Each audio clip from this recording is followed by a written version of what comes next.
नमस्कार, मी डॉक्टर कविता राणे. बुलेटिन मध्ये आपल्या सर्वांचं स्वागत. आजच्या दिवसातली सगळ्यात महत्त्वाची बातमी. 5 दिवसांपासून सुरू असलेलं मनोज जरांगे यांचं उपोषण अखेर संपलंय आणि मनोज जरांगे यांनी सरकारकडून मागितलेला जीआर प्राप्त झाल्यानंतर आंदोलन संपल्याची घोषणा केली. ही घोषणा केल्यानंतर मनोज जरांगे हे छत्रपती संभाजीनगरकडे रवाना झालेले आहेत. आपल्या विश्वासू समर्थकासह मनोज जरांगे पाटील हे छत्रपती संभाजीनगरकडे रवाना झालेत. मनोज जरांगे पाटील यांच्या 5व्या दिवसाच्या उपोषणापर्यंत प्रकृती बरीच खालावली होती, त्यामुळे त्यांना उपचारांची गरज आहे. मात्र मुंबईमध्ये उपचार घ्यायला मनोज जरांगे पाटील यांनी नकार दिला. त्यामुळे संभाजीनगरमधल्या रुग्णालयामध्ये मनोज जरांगे पाटील यांना दाखल केलं जाणार आहे आणि रुग्णालयामधून डिस्चार्ज मिळाल्यानंतर आपण विजयी मिरवणूक अंतरवाली सराटीकडे काढत निघणार असं मनोज जरांगे पाटील यांच्या वतीने स्पष्ट करण्यात आले. या संदर्भात आणखी माहिती जाणून घेऊयात माझे सहकारी शुभम उमाळे यांच्याकडनं. शुभम, आता मनोज जरांगे पाटील हे निघाले आहेत का मुंबईमधून की अजून निघणार आहेत? केव्हापर्यंत छत्रपती संभाजीनगरला पोहोचणार आहेत? त्यांच्या प्रवासाबद्दल काय माहिती आहे?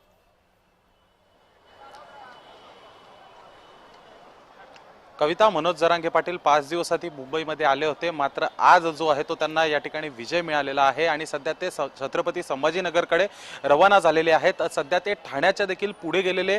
प्राथमिक माहिती जी आहे ती सध्या माझ्यापर्यंत येत आहे की त्यांचा ताफा जो आहे त्यांच्या ॲम्ब्युलन्स हा मुंबईच्या बाहेर गेलेला आहे. 1.25 तास झालेला आहे. त्यांनी आझाद मैदान सोडलेलं आहे आणि आझाद मैदान सोडल्यानंतर ते थेट छत्रपती संभाजीनगर या ठिकाणी उपचार घेण्यासाठी ते निघालेले आहेत. अर्थातच त्यांची तब्येत बरी झाल्यानंतर ते तमाम महाराष्ट्रातील मराठा बांधवांना देखील भेटायला जाणार आहेत आणि सोबतच त्यानंतर ते त्यांच्या घरी देखील जाणार आहेत अंतरवाली सराटी या ठिकाणी आणि त्या ठिकाणी विजय मिरवणूक देखील काढण्यात येणार आहे अशी माहिती जी आहे ती सध्या येत आहे. सध्या कविता, मी मुंबई महानगरपालिकेच्या इमारतीच्या खाली आहे, छत्रपती शिवाजी महाराज टर्मिनल स्टेशनच्या समोर सध्याची ही दृश्य आपण जे आहे मी तुला दाखवतोय. मागील 5 दिवस वेगळंच चित्र या ठिकाणी पाहायला मिळत होतं. आणखी अर्थातच सर्व रस्ते जे आहेत ते बंद करण्यात आले होते. वाहतुकीमध्ये जो आहे मोठा बदल जो आहे तो मुंबईमध्ये दिसून आला होता आणि अशामध्येच जरांगे पाटील यांनी 1.25 तासापेक्षा जास्त वेळ झालेला आहे मुंबई सोडलेली आहे आणि मराठा बांधव यांनी देखील जे आहे मुंबई असेल, आझाद मैदान असेल ते आता रिकाम करण्यास सुरुवात केलेली आहे.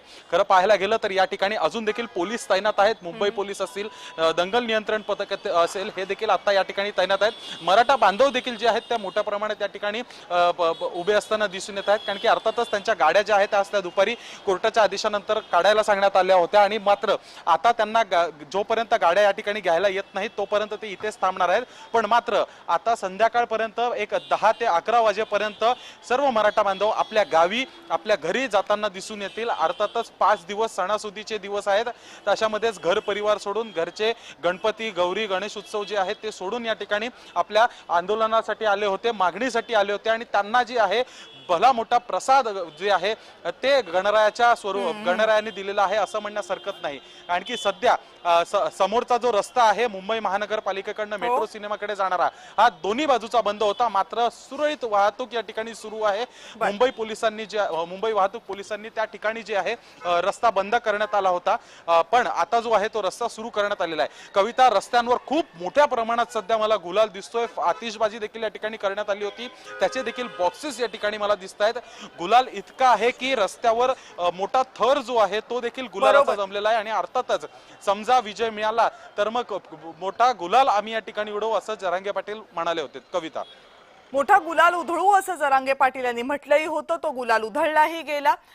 हैदराबाद गॅझेटियर लागू करण्याची मागणी ही मराठवाड्यातल्या मराठा आरक्षणाच्या दृष्टीने अत्यंत महत्त्वाची होती, ती मान्य झालेली आहे आणि हाच मोठा विजय होता या आंदोलनाचा. सरसकट कुणबी ही मागणी मनोज जरांगे पाटील यांच्याकडनं जरी केली गेली जात असली तरी ते देणं शक्य नाही असं आपण मनोज जरांगे यांना सांगितलं आणि ते त्यांना पटल्याचं मुख्यमंत्र्यांनी सांगितलं. त्यामुळे आज मिळालेला विजय हा खूप मोठा विजय आहे असं मनोज जरांगे पाटील यांनी हे उपोषण सोडताना सांगितलेलं आहे आणि त्याच्यानंतर त्यांनी म्हटलंच होतं की तासाभरामध्ये सर्व मुंबई आम्ही खाली करू. आणि आता तुम्ही जे दृश्य दाखवताय ती आता मुंबईकरांना नेहमीची असणारी दृश्य दिसतात, कारण ट्रॅफिक आता सुरळीत झालेलं आहे दक्षिण मुंबईमधलं आणि विशेषतः छत्रपती शिवाजी महाराज टर्मिनसच्या समोरच्या रस्त्यांवरचं ट्रॅफिक आता मोकळं झालेलं दिसते. धन्यवाद शुभम, तुम्ही दिलेल्या सगळ्या सविस्तर माहितीबद्दल.